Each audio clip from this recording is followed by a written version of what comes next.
왜 또 하필 왜 미국과 전혀 다른 지역인 서유럽 국가, 즉 프랑스 파리에 유학을 가느냐라는 질문도 적지 않게 제가 들었었어요. 이 영상은 제가 프랑스를 선택하게 된 이런 전반적인 영상이다 보니 TMI가 많이 들어가야 할 거라는 점 양해 부탁드리겠습니다.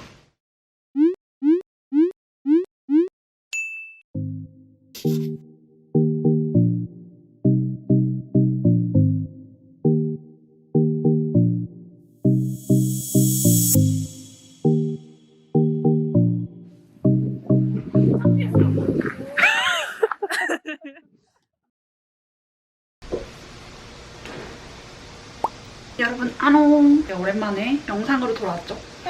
오늘은 8월 18일 제가 머리를 한 날입니다. 사실 머리가 좀 예쁘게 된 것 같아서 영상으로 남기면 어떨까 싶어서 카메라를 킨 것도 있고, 그리고 자연광이 아름답게 들어오는 곳을 선정을 잘해서 안 보이실지 모르겠는데 제가 요즘 피부 상태가 엉망진창이에요. 엉망진창이어서 화장을 진짜 안 한 지가 100만 년이 됐음에도 불구하고 오늘 머리가 제가 안 해보았던 러블리한 느낌의 펌 같은 거를 드라이로 해주셔가지고 마음에 들어서 카메라를 켜게 되었습니다. 사실 제가 근래에 그냥 재미삼아 그냥 이것저것 올렸던 패션 이슈를 제 블로그를 통해서 몇 번 포스팅을 했었었는데 그게 정말 너무 운이 좋게도 네이버 메인에 올라간 거예요. 그래서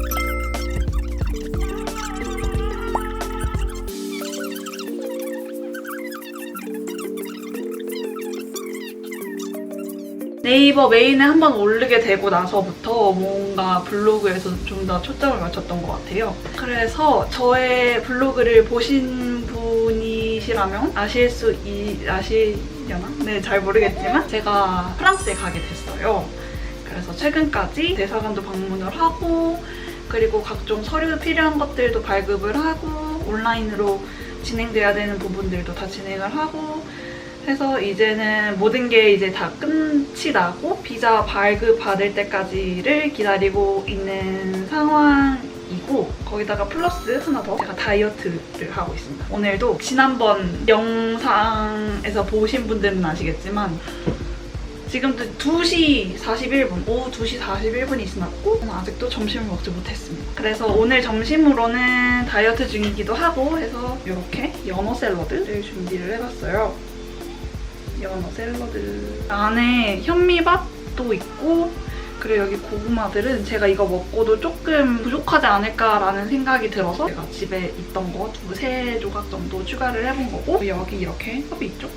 아름다운 엄마 아빠가 미국에서 사신 컵이고, 여기 안에는 제가 방금 내린 아이스 아메리카노가 있습니다. 이거 살랑살랑 먹으면서 오늘 하고 싶었던 프랑스 유학 준비 및 프랑스 유학을 가게 된 이유에 대한 이야기들 조금씩 나눠보도록 하겠습니다. 일단은 이 영상이 첫 영상이신 분들이시라면 저에 대해서 잘 모르실 것 같아요. 그래서 아주 간략하게 저의 소개 및 저의 학력에 대해서 얘기를 하자면, 한국에서 서울에 있는 한 학교에서 의료학과 및 불어불문학과를 복수 전공을 해서 학사 학위를 취득을 하였고요. 그리고 미국 뉴욕으로 가서 우리나라 말로 번역을 굳이 하면 준학사 과정인데, 미국에서는 국제적으로는 Associate Degree라는 이름으로 이제 통용이 되는 그런 학위를 취득을 하였고, 그리고 미국은 학위를 취득을 하면 국제 학생들에게 학과에 따라서 조금 다른데 1년 혹은 3년의 인턴을 할 수 있는 경험이 주어져요. 그래서 저 같은 경우는 1년이 주어져서 1년의 인턴 경험, 즉 OPT라는 경험을 하고 왔고요. 그리고 작년 2020년 4월에 한국에 입국해서 지금까지 이제 한국에 남아있는 상태고, 그리고 2021년 한 9월 중순, 지금으로부터 약 한 달 정도가 남았는데 그때 아마 프랑스 파리로 석사를 하러 가지 않을까 싶습니다. 미국 유학설에 대한 비교적 자세한 썰들은 이 영상에서 보다 자세하게 아실 수 있을 텐데요. 짤막하게 요약을 해드리자면, 미국 뉴욕으로 유학을 가게 된 이유는 그 나라 혹은 그 지역을 보고 간 거라기보다는 제가 공부하고 싶었던 전공, 그리고 그 전공이 유명한 학교, 프로그램이 잘 체계화되어 있는 학교를 중심으로 해서 뉴욕을 가게 된 거고, 그래서 2년 동안 유학을 거치게 된 건데요. 그 후 왜 또 하필 왜 미국과 전혀 다른 지역인 서유럽 국가, 즉 프랑스 파리에 유학을 가느냐라는 질문도 적지 않게 제가 들었었어요. 원래 제가 희망하던 국가 및 지역은 프랑스 파리였었어요. 프랑스 관련된 것들을 경험하게 된 제일 제 인생의 초반부의 사건은 때는 제가 12살인 해로 돌아갑니다. 12살 때가 약 15년도 더 지났네요. 그때 제가 잠시 한 4개월 정도 캐나다에 잠시 있었던 적이 있었어요. 엄마랑 아빠께서 감사히도 영어 공부도 조금 할 겸 놀다 올 겸 해서 갔다 와라 라고 말씀을 해주셨고, 덕분에 캐나다에서 영어 공부도 하고 조금 놀다가 올 수 있었었죠. 그 초등학교 때. 근데 우리나라에서 영어를 필수로 공부를 하듯이 캐나다는 프랑스어를 필수로 공부를 합니다. 제2외국어로서. 그래서 저도 그 나라에서는 이제 의무 교육 중 하나니까 그래서 불어 공부를 했었고, 그때가 제 인생 첫 프랑스어권에 관련된 경험이었던 것 같아요. 아무리 어렸음에도 불구하고 그 불어를 조금씩 배워나가는데 그 발음이라든지 아니면 사실 언어를 배우면은 언어만 가르쳐 주시는 게 아니라 그 나라의 문화나 그 나라의 그런 관련된 여러 가지들을 부가적으로 많이 또 설명을 해주시잖아요. 그래서 그런 것들을 얘기들을 들으면서 이 나라 멋있다, 이 나라 괜찮다, 이 나라 매력 쩌는데? 이런 생각을 했었던 것 같아요. 그 어린 나이에도 불구하고. 그래서 그렇게 캐나다에서 시간을 보내고 나서 다시 한국으로 돌아오고 그렇게 중고등학교 시절을 보내다가 지금은 어떤지 모르겠어요. 근데 저 때는 이때부터 18살 때부터 제2외국어를 선택을 하는 것이 필수였고, 특히나 제가 재학했던 고등학교에서는 일본어, 불어, 그리고 중국어도 있었었는지는 기억이 정확히 나지는 않지만 이렇게 2-3가지의 언어가 있었던 것 같아요. 근데 저는 그런 어렸을 때의 경험도 있었고, 그때 캐나다 어학연수를 하면서 계속 지금까지도 연락을 하는 친구가 있어요. 그 친구로부터의 영향도 뭐 적잖이 받았고 해가지고 당연히 프랑스어를 결정을 했습니다. 그래서 프랑스어를 고2 때 제2외국어로서 공부를 했었는데, 그때 프랑스어 선생님이 저희 고등학교 시절 때는 원수의 중심, 그리고 사탐, 과탐, 이 거의 인기 과목이라고 할까요? 프랑스어는 비인기 과목이고, 그러다 보니 많은 이런 껄렁껄렁한 친구들이 그 수업 때 많이 집중을 못하거나 이제 그런 모습들이 많이 있어서 그런지는 모르겠는데, 그때 당시에 프랑스어 선생님이 굉장히 엄격하셨었어요. 되게 엄격하시고 사사로운 거 하나에도 탁 지적을 하시고, 조금 무서우신 분이셨음에도 불구하고 수업 때는 프랑스 관련 노래, 샹송, 뮤지컬, 오페라, 그리고 하다못해 프랑스에 있는 유명 축제들, 그리고 미술관들, 영화, 이런 소개들을 너무 많이 상세하게 해주셨었어요. 그래서 그 초등학교 4학년 그 어린 나이에 대충 이렇게 들었을 때도 매력있다 라고 느꼈었는데, 고2 때 이제 그런 경험을 하고 나서부터 와, 뭐지? 미쳤다, 쩐다, 와, 이거 관련해서 계속 공부를 해야겠는데? 라는 생각이 더 뿜뿜뿜 들었었던 것 같아요. 이거는 또 하나 TMI인데, 제가 이 선생님을 고등학교 졸업을 하고 나서 한참 후에 서울에서, 네 맞네, 그때 제가 대학교도 심지어 졸업을 하고 나서 미국 뉴욕 유학을 준비하고 있었던 시기였던 것 같아요. 그러니까 한참 후죠. 고등학교 졸업하고도 한참 후인데 한 5년, 6년 정도 후가 되었던 거죠. 근데 그 수많은 지하철 칸에 제 앞에 계시는 거예요. 그 프랑스어 선생님이셨던 거죠. 그 엄격했던 그 프랑스어 선생님이셨던 거죠.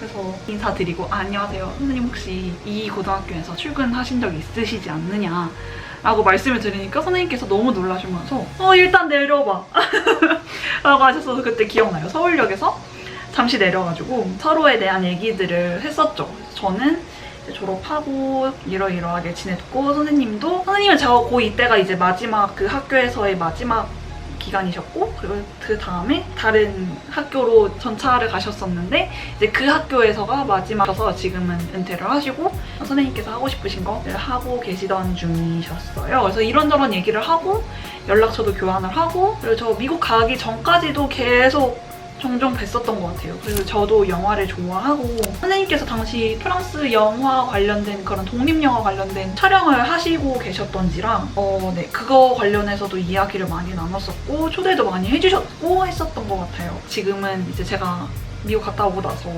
연락처도 없고 선생님이 또 카톡 이런 거를 하시지를 않으세요. 그래서 어떻게 지내시는지는 잘 모르겠는데 고등학교 때 그런 귀한 경험을 했던지라 저는 대학교 때 전공도 불어불문학 관련된 것들을 지원을 하게 됐었어요. 왜냐면 너무 좋아했으니까.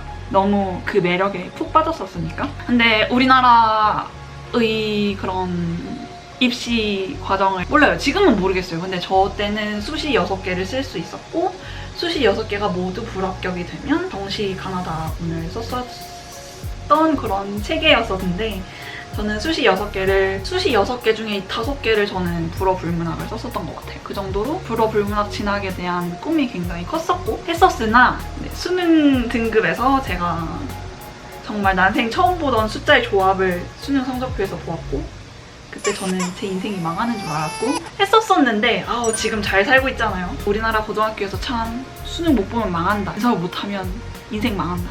이런 식의 세뇌 교육 정말 옳지 않다고 생각을 하는데 이것도 제가 약간 비교를 해보고 싶어요. 한국 교육과 미국 교육과 프랑스 교육 이 세 가지들을 모두 장단점을 추려서 비교를 해보는 영상도 제가 구상을 하고 있으니 나중에 많은 관심 부탁드리고요. 다시 본론으로 돌아오자면 수시 다 떨어지고 정시로 제가 의류학과랑 수학 관련된 과랑 왜냐면 제가 문과기는 했으나 수학을 굉장히 좋아했었어요.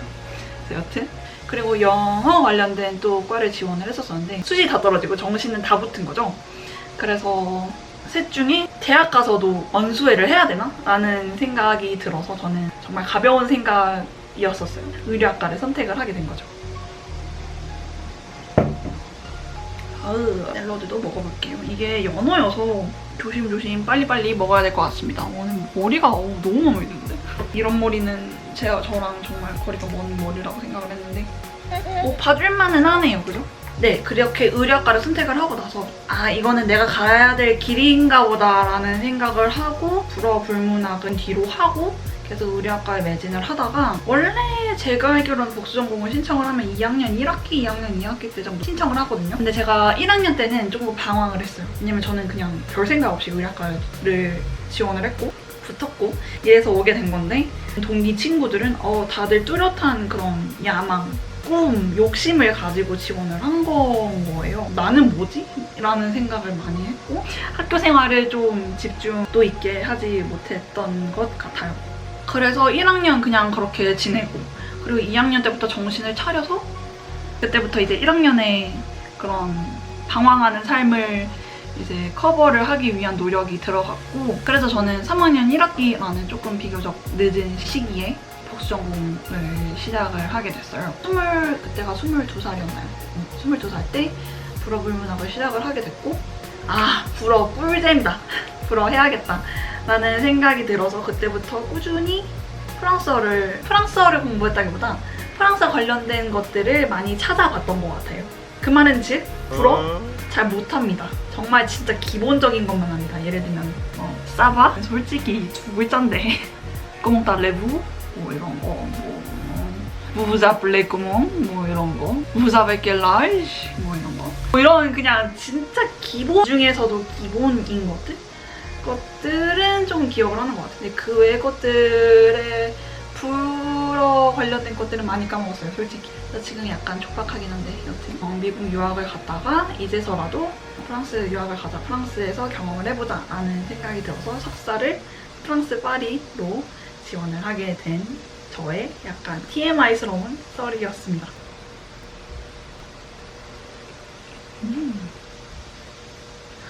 제가 대충 점심으로 먹은 것 같은 이렇게 정리를 해봤고 파리 유학을 가기 위해서 무엇을 준비를 했는지 마지막으로 영상 정리를 해볼게요.